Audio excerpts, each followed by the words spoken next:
نماز میں 3 چیزیں اچھی کر لے۔ ایک وقت آئے گا اس کی ایسی نماز ہوگی جیسے کہ رجال الغیب کی ہے، ایسی نماز ہوگی جیسے کہ اولیاء صالحین کی ہے، بڑی بڑی ہستیوں کی نماز ہے۔ جو نماز میں 3 چیزیں اچھی کر لے، ایک رکوع، صحیح رکوع ہو، اور ایک سجدہ، صحیح سجدہ ہو، اور ایک نماز میں نظروں کی حفاظت۔ نماز میں نظروں کی حفاظت، رکوع میں نظریں کہاں ہوں گی، قیام میں نظریں کہاں ہوں گی، سجدے میں نظریں کہاں ہوں گی، التحیات میں نظریں کہاں ہوں گی۔ نماز میں نظروں کی حفاظت، نماز میں نظروں کی حفاظت۔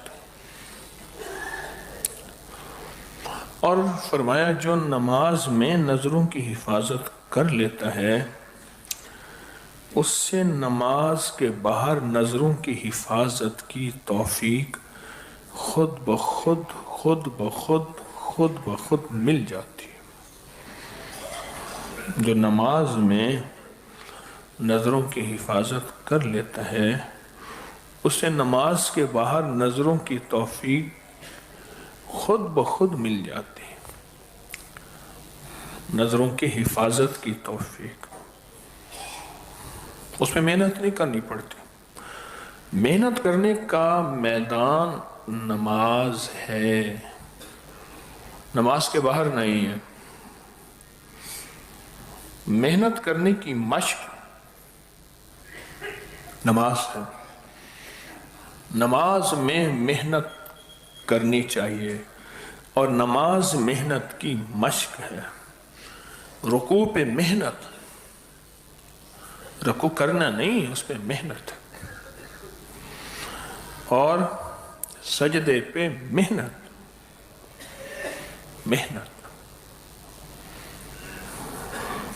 ساری عمر نماز پہ محنت کرتا گیا کہ میری ایک نماز تو ایسی ہو جو انبیاء کرام والی، میری ایک نماز تو ایسی ہے جو امام زین العابدین والی، میری ایک نماز تو ایسی ہو جو صدیق اکبر، فاروق اعظم، عثمان غنی، حیدر کرار جیسی، میری ایک نماز تو ایسی ہو جو کربلا کی نماز تھی، ہر طرف دشمن اور آگ اور خون، بس 2 چیزیں۔ اور دشمن اسباب کی دنیا میں طاقتور، وہاں بھی نہ سجدہ چوکا نہ نماز چوکی۔ جس کے سجدے نہیں چوکے، یاد رکھنا، اور جس کے نماز نہیں چوکی، جس کی، یہ میں کسی بڑی ہستی کی بات کر رہا ہوں، ان کا نام بھی بتاتا ہوں، جس کے سجدے نہیں چوکے اور جس کی نماز نہیں چوکی، کربلا جیسی آزمائش کی جگہ پہ، کربلا جیسی آزمائش کی جگہ پہ جس کے سجدے نہیں چوکے، جس کی نماز نہیں چوکی، وہ حسینی ہے، وہ حسنی ہے، وہ حیدری ہے، اسے ان ہستیوں سے نسبت ہے۔ ورنہ فرمایا قیامت کے دن وہ ہستیاں کہیں گی تو نسبتیں تو اپنے ساتھ لگائیں، پر جو نسبتوں کی وجہ ہم چھوڑ کے گئے تھے وہ کہاں ہے؟ اگر نماز کوئی ایسی چھوڑنے کی چیز ہوتی تو کربلا کے میدان سے بڑی کوئی مجبوری کے لمحات نہیں تھے، اور اگر نماز کوئی ایسی چھوڑنے کی چیز ہوتی حضرت عثمان غنی پہ پانی بند کر دیا، پانی بند کر دیا، گھر میں بند کر دیا۔ ان کو جو تلوار کی ضرب لگائی وہ قرآن پہ گری، اور قرآن کی اس آیت پہ فَسَيَكْفِيكَهُمُ اللَّهُ وَهُوَ السَّمِيعُ الْعَلِيمُ۔ آج بھی وہ قرآن پاک ترکی کے عجائب گھر میں پڑا ہے، میں دیکھ کے آیا ہوں۔ اگر تو نماز کوئی ایسی ہوتی تو پھر یہ اس سے بڑی مجبوری کے نہ دن ہے، نہ اس سے بڑی مجبوری کے کوئی لمحے ہیں، نہ اس سے بڑی مجبوری کی کوئی راتیں ہیں۔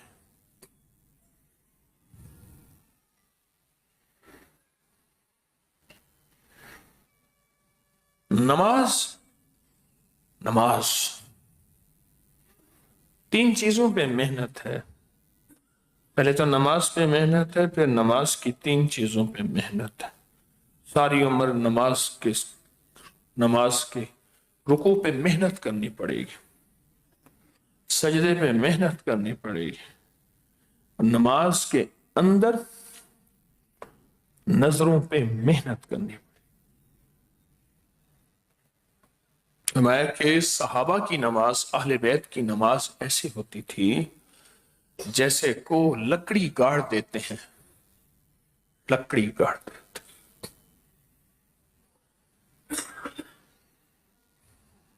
ان میں کوئی حرکت نہیں ہوتی تھی، وہ نماز ہوتی تھی۔ ایک بزرگ گزرے، چند سال ہوئے فوت ہوئے، یا لاہور میں، انہوں نے اپنی کتاب میں لکھا ہے کہ آج کل ہمارے معاشرے میں ایک چیز بڑھتی چلی جا رہی ہے جس کو انہوں نے پنجابی میں لفظ استعمال کیا ہے، خرق فی الصلاۃ، خارش نماز میں۔ کبھی یوں کھجایا، کبھی یوں کیا، کبھی داڑھی ہے، کبھی مونچھ ہے، کبھی یہ ہے، کبھی رومال کی نوک سیدھی کی، کبھی اس کو یوں کیا۔ میں نے ایک دفعہ ایک جگہ نماز پڑھی تو نماز پڑھ کے میں ایک بندہ آیا، پتہ نہیں میرے اندر کیا آیا، تو میں اس کو دیکھنے بیٹھ گیا۔ اس نے 2 رکعتوں میں 23 دفعہ خارش کی، 23 دفعہ 2 رکعتوں۔ خارش سے مراد کبھی ہاتھ یوں کر رہا ہے، ناک یوں کر رہا ہے، کبھی کان یوں کر رہا ہے، کان کے اندر کی میل بھی صاف ہو رہی ہے، کبھی یوں ہو رہا ہے، کبھی۔ حدیث میں آتا ہے تم بھری نمازیں دیکھو گے، بھری مسجدیں دیکھو گے، پوری مسجدوں میں خشوع اٹھ جائے گا۔ آج میں خشوع اور خضوع کی تعریف بتا دوں۔ خشوع نماز کی اندر کی حالت کا نام ہے، خضوع نماز کی باہر کی حالت کا نام ہے۔ خشوع اندر میرے نماز میں میرا اللہ سے کتنا رابطہ ہے۔ نماز میں میرے اندر، غور سے سنیں، میرے اللہ سے کتنا رابطہ ہے۔ یہ تو ہے خشوع، جسے خشیت الہی، خشیت اللہ کہتے ہیں۔ خشیت کہتے ہیں عربی میں خوف کو، خوف۔ اور خضوع جو ہے وہ نماز کی ظاہری حالت ہے، کچھ نہیں، جسے لفظ کہتے ہیں خشوع خضوع والی نماز۔ خشوع اندر کی حالت کا نام، اور خضوع باہر کی حالت کا۔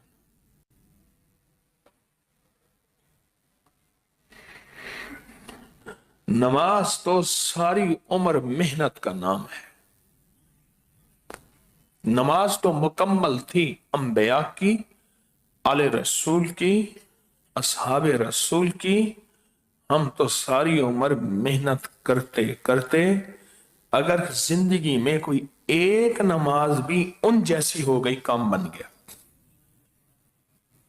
ایک نماز بھی ان جیسی ہو گئی تو کام بن گیا۔ ایک نماز بھی ان جیسی ہو گئی تو کام بن گیا. یہ حقیقت کہہ رہا ہوں.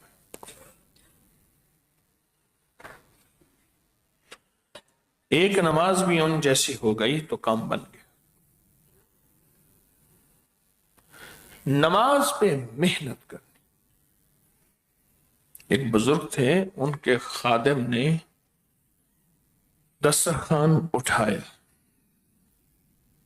اٹھایا تو اٹھاتے ہوئے دسترخوان کا سالن اس کے کپڑوں پہ گر گیا. تو حضرت نے پتہ کیا فرمایا؟ میں اگر تو نماز پہ محنت کرتا تو ایسا نہ ہوتا. اب بتاؤ اس کا نماز سے کیا تعلق؟ جاگ رہے ہیں؟ نہیں، آنکھیں بند کر کے سر ہلا رہے ہیں.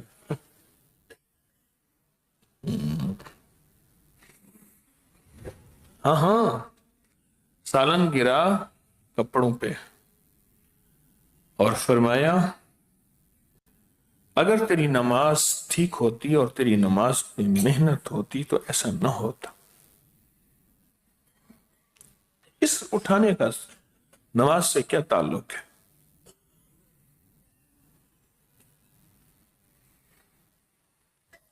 ساری عمر، ساری حیاتی، ساری زندگی نماز پہ محنت محنت محنت محنت محنت کرنی پڑے گی. پھر ایک اس کی نماز ہے جو مبتدی ہے، جس نے ابھی ابتدا کی ہے نماز پہ محنت کرنے کی. ایک اس کی نماز ہے جو منتہی ہے، جو نماز پہ محنت کر کر کے نماز کو جاندار اور شاندار بنا چکا ہے. تو اس لیے ایسا نہ ہو ہم لوگوں کی نمازیں دیکھنا شروع کر دیں. اس کا تو رکوع کمزور ہے، اس کا سجدہ کمزور ہے، اس کا قیام کمزور ہے، اس کے تحیات کمزور ہے. کیا پتا وہ اس نماز کی اس حالت میں اللہ کے کتنا قریب ہے. ہمارا تو یہ گمان. اور اس نماز کی اس حالت میں اللہ کے کتنا قریب ہے. اس نماز کی اس حالت میں وہ اللہ کے کتنا قریب ہے.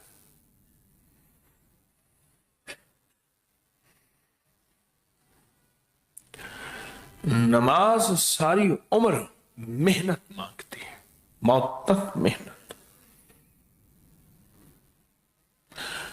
آج جو میری نماز تھی کل اس سے بہترین نماز ہوگی.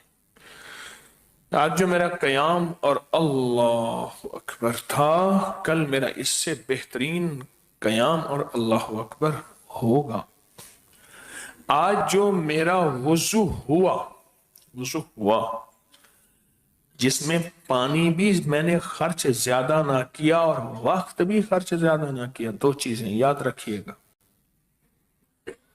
کل وہاں میں حجویری محل میں ابھی آیا ہوں وہاں سے، تو وہاں ایک صاحب بیٹھے تھے، پانی کا نل کا کھلا ہوا. وہ میں نے کہا اللہ کا بندہ اس کو ایسا کر دے، یہ پانی نہیں ضائع ہو رہا، تیرا بخت مقدر نصیب ضائع ہو رہا. وضو میں بہترین وضو اس کا جس کا پانی بھی کم ہو اور وقت بھی کم لگے اور وضو بھی شاندار ہو. پانی بھی کم لگے اور وقت بھی کم لگے اور وضو بھی شاندار. یہ وضو ہے. اور اسی طرح نماز وہ ہے جس کی پہلی تکبیر اللہ اکبر، اس میں ایسی جان ہو کہ وہ جان نکال دے. اللہ، ہاں اس میں ایسی جان ہو کہ وہ جان نکال دے. بڑی بڑی ہستیوں کی نماز جب وہ پڑھتے تھے تو ان کی نماز ایسی ہوتی تھی کہ ان کی اندر کی جان نکل جاتی تھی. ان کے اندر ایک پل میں اندر اندر اندر اندر ایسا ایسا ان کی جان. اس نماز کی مشق کرنی ہے, اس نماز کی محنت کرنی ہے, اور اس نماز کی ساری عمر محنت کرنی. آج تک نماز پڑھنا سنا, نماز پہ محنت نہیں سنی. نماز پہ بھی محنت ہوتی ہے, امتحان میں محنت, مقابلے کے امتحان پہ محنت, سی ایس پی افسر بننا, انجینئر بننا, ڈاکٹر بننے پہ محنت, میچ جیتنا ہے کرکٹ, فٹ بال, ہاکی کا, اس کی مشق, اس پہ محنت. زندگی کا کوئی بھی شعبہ ہو, ہر شعبے پہ محنت. نماز تو محنت سنی ہی نا, کہ نماز پہ بھی محنت ہوتی ہے. ہاں نماز پہ محنت ہوتی ہے, ساری عمر محنت ہوتی ہے, ساری زندگی محنت ہوتی ہے نماز پہ. تو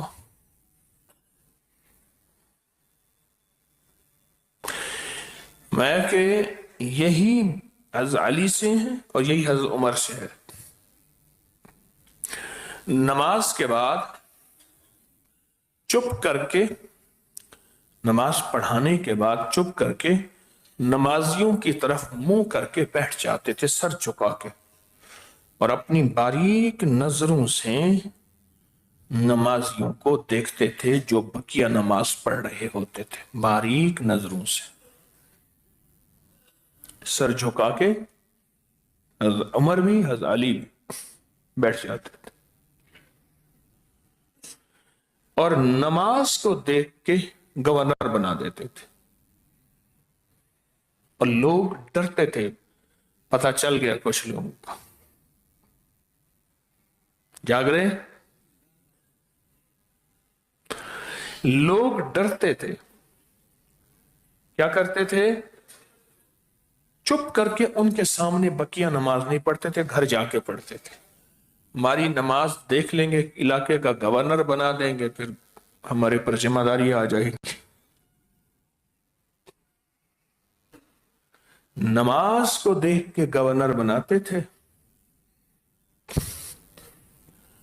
نماز ایک دفعہ دیکھتے تھے, پھر دیکھتے تھے, پھر دیکھتے تھے.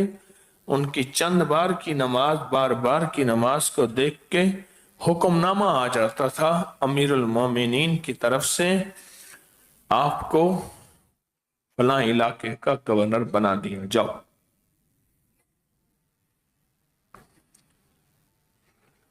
اب یہ گورنر بن کے گئے. جس علاقے میں گورنر بن کے گئے, ان علاقے, اس صوبے کا مزاج تھا کہ وہ لوگ رات کو شہر کے دروازے کے باہر نکلتے تھے اور عیش و عشرت کرتے تھے, شور مچاتے تھے, ہلا گلا, شور شرابہ, کھانا پینا. جب وہ یہ گورنر بن کے گئے تو انہوں نے ان کو منع کیا کہ بھائی رات کو عشاء کے بعد تو بس آپ ہوں, آپ کے بچے ہوں, گھر والے ہوں, ان کا حق ہے, یہ ان کا حق ہے. اور آج کے دور میں موبائل کا بھی حق نہیں ہے. انہوں نے بات کا مذاق اڑایا. انہوں نے پھر کہا, 3 دفعہ کہہ کے حجت تام کر دی. 3 دفعہ ایک کاغذ کے اوپر لکھ کے شہر کے دروازے پہ لگوا دیا کہ میں شہر کے جتنے, میں جنگل کے جتنے درندے ہیں ان کو حکم دیتا ہوں جنگل کے جتنے درندے ہیں نا ان کو حکم دیتا ہوں، اگر آج رات شہر کے باہر کوئی نکلے تو اس کو ٹکڑے ٹکڑے کر دو۔ انہوں نے اس کاغذ کا بھی مذاق اڑایا، پر قدرت نے صبح ایک انوکھا منظر دیکھا کہ شہر کے باہر لاشوں کے ڈھیر لگے ہوئے تھے۔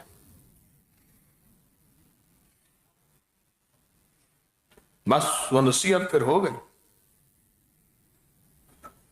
درندے ان کو چیر پھاڑ گئے۔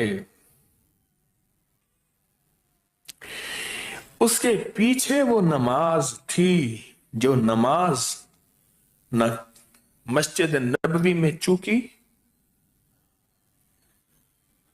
نہ کربلا میں چوکی، نہ خون اور آگ کے میدان میں چوکی، نہ گھر میں، نہ سفر میں، نہ حضر میں۔ وہ نماز کا تحفہ جو اصحاب رسول نے ہمیں دیا، آل رسول نے، کملی والے کی طرف سے اور اللہ کی طرف سے، وہ نماز کا حق ادا ہوا۔ اور وہ حق یہ ادا ہوا کہ ان کی نظر انتخاب، ان بڑوں کی، حضرت عمر اور حضرت علی کی نظر انتخاب، کہ یہ خاموش نظروں سے اس انداز سے دیکھتے تھے بندے کو، اس کی نماز، اور اس نماز پہ مہر لگاتے تھے اپنے حکم نامے پہ کہ آپ فلاں علاقے کے گورنر ہیں، بس جاؤ۔ یہ نماز تھی۔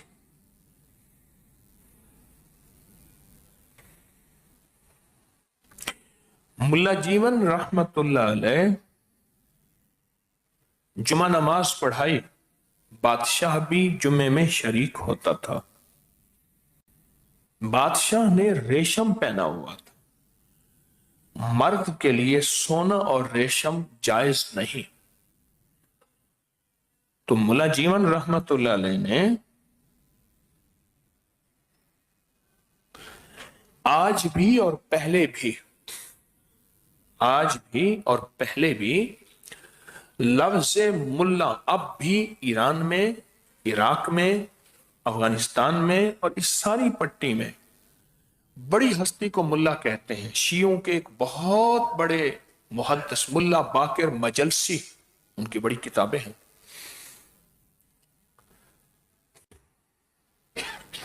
تو ملا بڑی ہستی کو کہا جاتا ہے۔ تو ملا جیون رحمت اللہ علیہ نے واضح کہا یہ تو مرد کے لیے جائز نہیں، اور بادشاہ نے وہ پہنا ہوا تھا، اور پوری رعایا جمعے میں ہوتی تھی،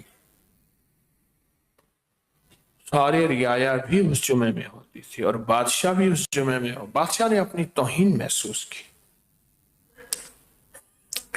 تو بادشاہ جب گھر پہنچا تو اس نے حکم جاری کیا کہ ملا جیون کو گرفتار کر لے۔ گرفتار سے مراد دو چیزیں، یا سر قلم کر دو یا ساری زندگی کے لیے جیل میں ڈال دو۔ بچے جو تھے وہ بادشاہ کے، ملا جیون رحمت اللہ علیہ کے شاگرد تھے۔ وہ دوڑے دوڑے گئے استاد کے پاس کہ آپ کی گرفتاری کا حکم ابا نے دے دیا، آپ کی گرفتاری کا حکم ابا نے دے دیا۔ اچھا چلو ایسا کرو، میرا لوٹا اور مسلح لے آؤ بچوں۔ استاد کو لوٹا مسلح دے کے پھر ابا کے پاس دوڑے، ابا ہم ایسے ایسے گئے تھے، اور استاد نے لوٹا اور مسلح مانگا، جاگ رہے ہیں، لوٹا اور مسلح مانگا، اور ہم استاد کو لوٹا اور مسلح دے کے آئے ہیں۔ اچھا لوٹا مسلح دے کے آئے ہیں، اس کا مطلب ہے استاد تم